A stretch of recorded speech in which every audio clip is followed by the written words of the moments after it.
HS political science 100 MCQ series part 1। 1 ঠান্ডা লড়াইয়ের অবসান হয় কত খ্রিস্টাব্দে? 2 ন্যাটো গঠিত হয় কত সালে? 3 সার্কের প্রথম সভাপতির নাম কি? 4 ঠান্ডা লড়াই কোন কোন দেশের মধ্যে হয়েছিল? 5 বান্দুং সম্মেলন কবে অনুষ্ঠিত হয়েছিল? 6 নিরাপত্তা পরিষদের কতজন অস্থায়ী সদস্য আছে? 7 লাহোর ঘোষণাপত্র কত সালে ঘোষিত হয়? 8 সম্মিলিত জাতিপুঞ্জের সদর দপ্তর কোথায় অবস্থিত?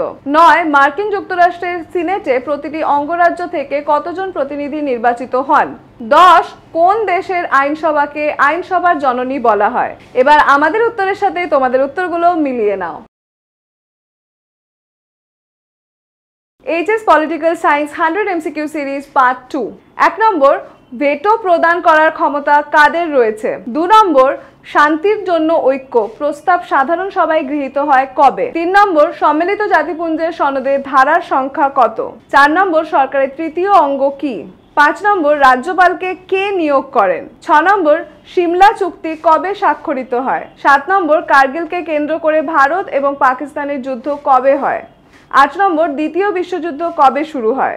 9 নম্বর পঞ্চশীল চুক্তি কাদের মধ্যে স্বাক্ষরিত হয়? 10 নম্বর একমেরুকেন্দ্রিক বিশ্বের প্রধান দেশটির নাম কি?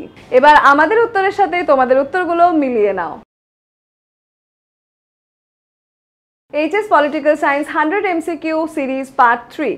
1 নম্বর প্রশ্ন সাধারণ সভাকে কূটনীতিবিদদের সম্মেলন কে বলেছেন? 2 নম্বর অর্থনৈতিক ও সামাজিক পরিষদের কত অংশ সদস্য প্রতি বছর অবসর নেন? 3 নম্বর জাতিপুঞ্জের মহাসচিব নিরাপত্তা পরিষদের সুপারিশ অনুসারে নিম্নলিখিত কোন সভা দ্বারা নির্বাচিত হন? 4 নম্বর উচ্চকক্ষ যদি নিম্নকক্ষের সঙ্গে সহমত হয় তবে তা অনাবশ্যক, আর যদি সহমত না হয় তবে তা ক্ষতিকর। এ কথা কে বলেছেন? 5 নম্বর বহু পরিচালক বিশিষ্ট শাসন ব্যবস্থার উদাহরণ হলো? 7 নম্বর ন্যায় বিচারের দীপশিখাটি অন্ধকারের মধ্যে নিভে গেলে কি ভীষণ সেই অন্ধকার, এ কথা কে বলেছেন? 8 নম্বর এর মধ্যে প্রকৃত শাসক হলেন? 9 এককক্ষবাদের সমর্থক হলেন? 10 আইনসভার উচ্চকক্ষ সর্বোচ্চ আপিল আদালত হিসেবে কাজ করে। এবার আমাদের উত্তরের সাথে তোমাদের উত্তরগুলো মিলিয়ে নাও। HS political science 100 MCQ series part 4। 1 রাষ্ট্রপতি হওয়ার ন্যূনতম বয়স কত? 2 জাতীয় জরুরি অবস্থায় লোকসভার মেয়াদ বাড়ানো যায়?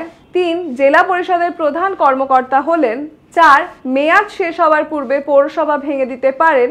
5 নিরাপত্তা পরিষদের প্রধান কর্মস্থল হলো? 6 উদারনৈতিক গণতন্ত্রে আমলারা দায়বদ্ধ থাকেন? 7 ঠান্ডা লড়াইয়ের উৎস খুঁজে পাওয়া যায়? 8 ফুলটন বক্তৃতা দিয়েছিলেন? 9 নিম্নলিখিত কোন দেশটি সার্কভুক্ত নয়? 10 ভারতের পররাষ্ট্র নীতির প্রধান স্তম্ভটি হলো? এবার আমাদের উত্তরের সাথে তোমাদের উত্তরগুলো মিলিয়ে নাও। HS political science 100 MCQ series part 5। 1 ভারতের সুপ্রিম কোর্টের বিচারপতিদের অবসরের বয়স কত? 2 ভারতের সুপ্রিম কোর্ট বিশ্বের যে কোনো সুপ্রিম কোর্টের অপেক্ষা বেশি শক্তিশালী, এ কথা কে বলেছেন? 3 পশ্চিমবঙ্গের লোক আদালত তৈরি হয় কত সালে? 4 বর্তমানে কলকাতার পৌর নিগমের সংখ্যা কতগুলি? 5 পঞ্চায়েতের প্রধান সভা কি আহ্বান করেন? 6 ভারতের সর্বনিম্ন আদালত কোনটি? 7 কোন ধারা বলে হাইকোর্ট মৌলিক অধিকার রক্ষায় লেখ জারি করতে পারে? 8 রাজ্য আইনসভার উচ্চ কক্ষের নাম কি? 9 রাষ্ট্রপতি কর্তৃক লোকসভায় কতজন সদস্য মনোনীত হতে পারে? 10 ভারতের ত্রিস্তর বিশিষ্ট পঞ্চায়েত আইন কবে পাশ হয়?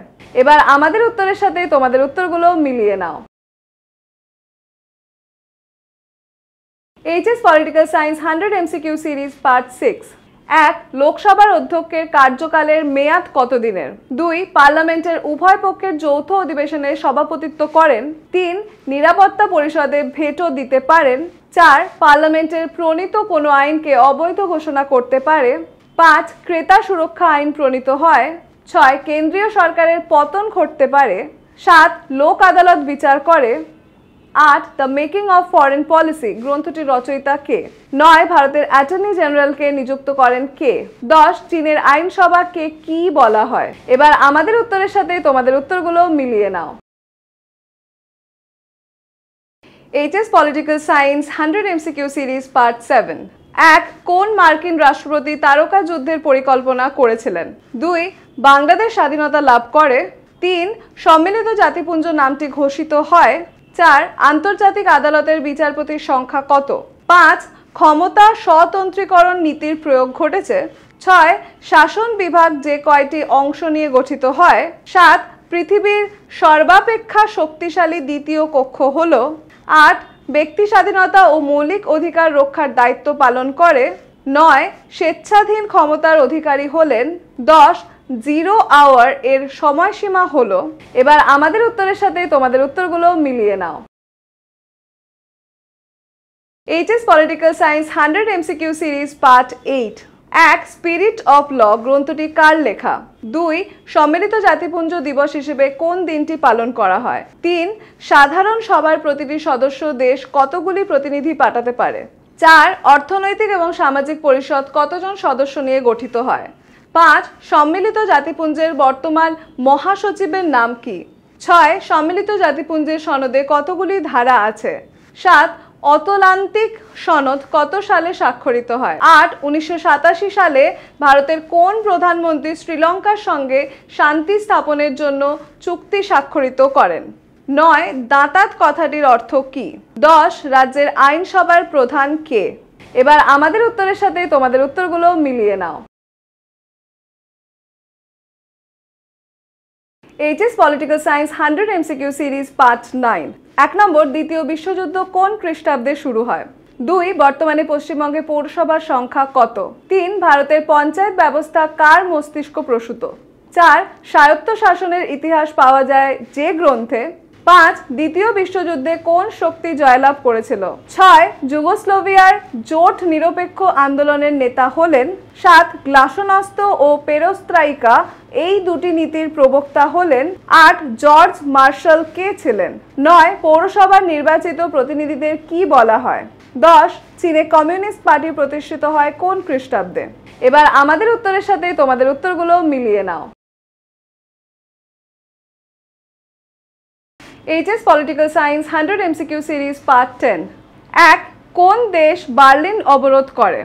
2 উত্তর ও দক্ষিণ কোরিয়ার বিবাদ বাধে কত খ্রিস্টাব্দে? 3 যে সম্মেলনের মাধ্যম দিয়ে জোট নিরপেক্ষ আন্দোলনের সূচনা হয় সেটি অনুষ্ঠিত হয়? 4 ইতালি ও জাপানের সঙ্গে কমিনটার্ন বিরোধী চুক্তি কে স্বাক্ষরিত করেছিলেন? 5 ভারত ও পাকিস্তানের মধ্যে তাশখন্দ চুক্তি স্বাক্ষরিত হয় কোন খ্রিস্টাব্দে? 6 প্রথম পরমাণু আক্রান্ত দেশটি হলো? 7 কিউবা সংকট দেখা দেয়? 8 ওয়ারাস চুক্তি তৈরি হয় কোন দেশের উদ্যোগে? 9 প্রক্সি যুদ্ধ কৌশলটি ব্যবহার করা হয়েছিল? 10 বান্দুং সম্মেলনে নেওয়া হয়েছিল? এবার আমাদের উত্তরের সাথে তোমাদের উত্তরগুলো